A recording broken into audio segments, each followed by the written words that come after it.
yo creo que nos atropelló, ¿no? La, la, la, la, la coyuntura político, social, económica, histórica de la región de Sonora, del norte, de la frontera, nos atropelló a la mayoría de los escritores que hacemos eso que en términos generales podemos hablar de literatura criminal, porque igual ya el noir es más específico y hay otras ramificaciones, el policíaco, pero sí podemos englobarnos en un término como un paraguas más amplio que es literatura criminal, y yo creo que nos atropelló, ni siquiera lo elegimos. Bueno, en mi caso yo sí era un lector de literatura policíaca y noir, el neopolicíaco latinoamericano con Taibo, Sasturain, en España Vázquez Montalbán, Juan Madrid, fueron lecturas que me formaron en mi juventud, y era un género que yo amaba como lector. Eh, pero también creo que, por un lado, el hecho de haber ejercido el periodismo, como en los casos que mencionas, y por otro lado, por cómo eh, el norte del país se fue criminalizando sistemáticamente y se convirtió en una realidad ineludible. Creo que la mayoría de los autores que, no solamente en Sonora, pasa lo mismo en Baja California y pasa lo mismo en Chihuahua, que tal vez al principio igual teníamos una obsesiones o temas o búsquedas alejadas de esta realidad tan descarnada, al final se fueron imponiendo, ¿no? O sea, pienso en los autores que acabas de mencionar, como Carlos René Padilla o el mismo Carlos Sánchez o Guillermo Munro también, ¿no? Que tiene alguna de sus, que fue transitando de una novela más histórica, memorialística, genealógica, ¿no?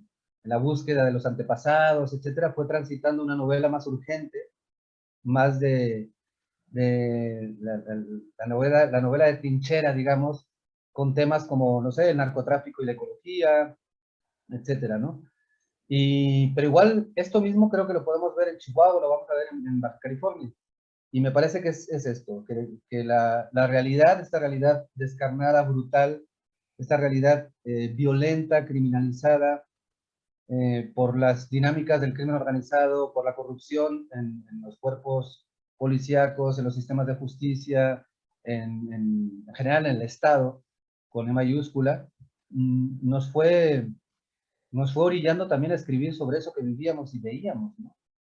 Y fue saliendo una literatura claramente este, comprometida con retratar estas realidades desde el poder de la ficción, retratar estas realidades que tocaron a la puerta de nuestra casa, que no sucedía en otra parte.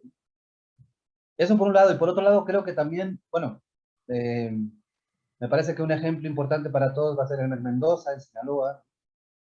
Eh, por otro lado, creo que también hubo una descentralización que coincide precisamente en estos años, ¿no? Finales de los 90, Emer Mendoza publica Un asesino solitario en el 99 y marca, a partir de ahí se marca un antes y un después en lo que tiene que ver con la literatura del norte y con estos temas, ¿no? Y estos lenguajes y esas estéticas.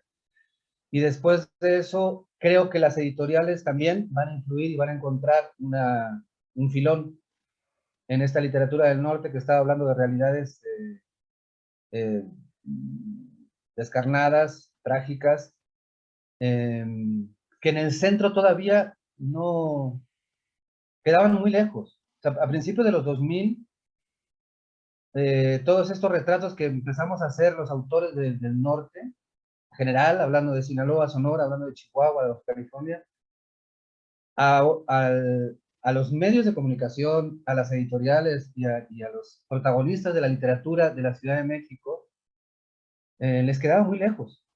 Y era como algo muy, miren estos bárbaros del norte de las cosas que escriben, ¿no?